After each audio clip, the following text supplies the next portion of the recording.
Minuto News. Com Adilson Carlos.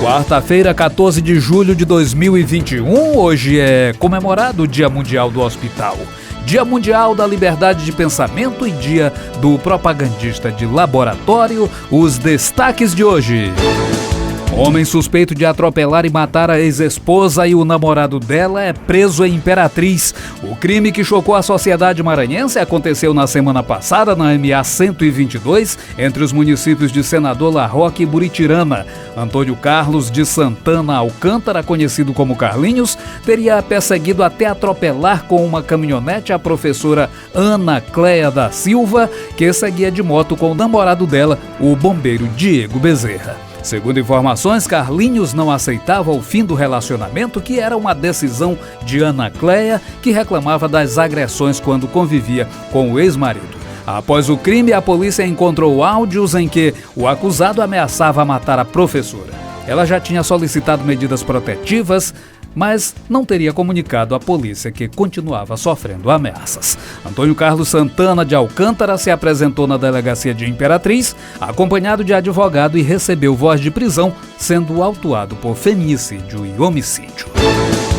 Ao menos um homicídio ocorreu nesta terça-feira em São Luís. Foi na comunidade Alto do Sebastião, no bairro Coroadinho. Teve como vítima João Pedro Nascimento Ferreira, de 22 anos. Segundo informações, ele foi executado com cerca de 20 tiros no quintal da casa onde morava por elementos desconhecidos que invadiram o local. Ele ainda foi socorrido e encaminhado ao socorrão, mas morreu a caminho do hospital. Com mais esse caso, agora já é contabilizado 13 assassinatos na Grande São Luís em 13 dias, o que dá uma média de um homicídio por dia. A criminalidade na Grande São Luís continua em descontrole.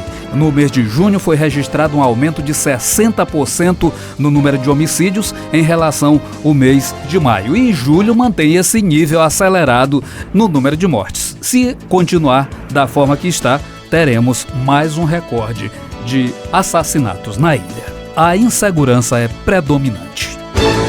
Olha, indígenas bloquearam nesta terça-feira um trecho da BR-226 na cidade de Genipapo dos Vieiras, na região central do Maranhão. A manifestação teve início após uma criança indígena ter sido atropelada e morta na rodovia. Segundo a Polícia Rodoviária Federal, 50 indígenas participaram do protesto, que deixou congestionamento quilométrico durante toda a manhã e parte da tarde. Outro ponto de interdição ocorreu em uma MA. Os indígenas bloquearam o acesso à sede do município. A PRF informou que hoje, nesta quarta-feira, está agendada uma reunião virtual entre os manifestantes e alguns órgãos públicos, entre eles a própria Polícia Rodoviária Federal e o DENIT.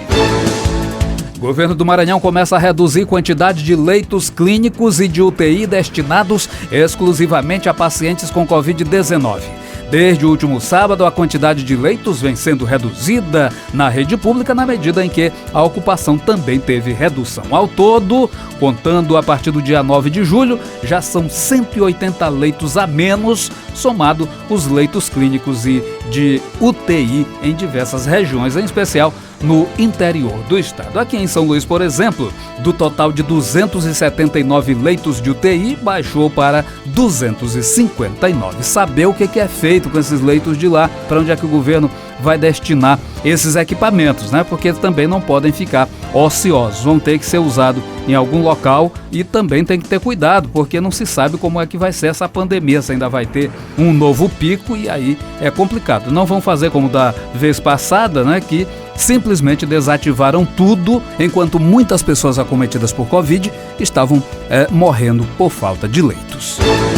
Agora, falando de futebol, Sampaio Corrêa conseguiu arrancar um empate com gosto de vitória por 2-2, jogando com Vitória da Bahia. O jogo, na casa do adversário, foi válido pela 11ª rodada da Série B do Campeonato Brasileiro. Ciel marcou os 2 gols para a Bolívia Querida, cobrando pênalti aos 17 minutos e batendo falta aos 47 minutos da etapa final, salvando Tubarão da derrota em Salvador. Com o resultado da partida, o Sampaio Corrêa chega a 19 pontos e se mantém na 3ª colocação da segundona. O tricolor volta a jogar no Estádio Castelão na noite desta sexta-feira, diante do Coritiba. Olha, e a CPI dos combustíveis, lembram dela? Instalada na Assembleia Legislativa do Maranhão para apurar supostos abusos e irregularidades no reajuste de preços do combustível no estado, chegou ao seu final e sem efeitos efetivos para a população dentro daquilo que se esperava, né? Inicialmente, que era baixar os preços dos combustíveis aqui no Maranhão. O relatório das investigações foi apresentado pelo relator, o deputado Roberto Costa, e depois de aprovado pelos parlamentares, é enviado aí para os órgãos de fiscalização e investigação para que tomem as devidas providências. Os trabalhos presididos pelo deputado Duarte Júnior foram iniciados no dia 15 de março deste ano, tendo sido encerrado dentro do prazo de 120 dias. Entre os encaminhamentos, consta uma sugestão ao governo do estado para que, por meio da Cefaz, crie mecanismos de incentivo fiscal que possibilitam a redução da alíquota do ICMS da gasolina. Sugere ainda que seja reconhecida a essencialidade da gasolina por meio de legislação, já que o produto atualmente está relacionado a outros itens importantes.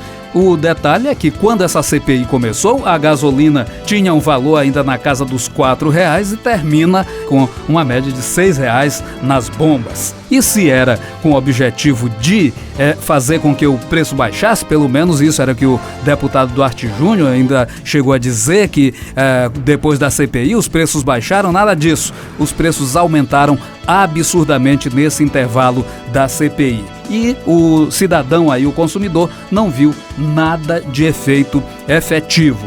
Importante ressaltar que a CPI queria informar para a população quem era o responsável pela gasolina ser tão cara, e todo mundo sabia, né, de que as altas alíquotas do ICMS impostas pelo governo Flávio Dino é exatamente o que eleva o preço aqui no Maranhão a tão alto patamar. A CPI se concentrou aqui na região metropolitana de São Luís, enquanto no interior do estado os preços são mais do que abusivos ao consumidor final. Resumo da ópera é que a CPI dos combustíveis nadou e acabou morrendo na praia.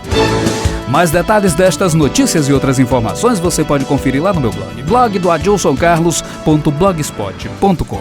Aqui é Adilson Carlos, direto de São Luís. Este foi o Minuto News.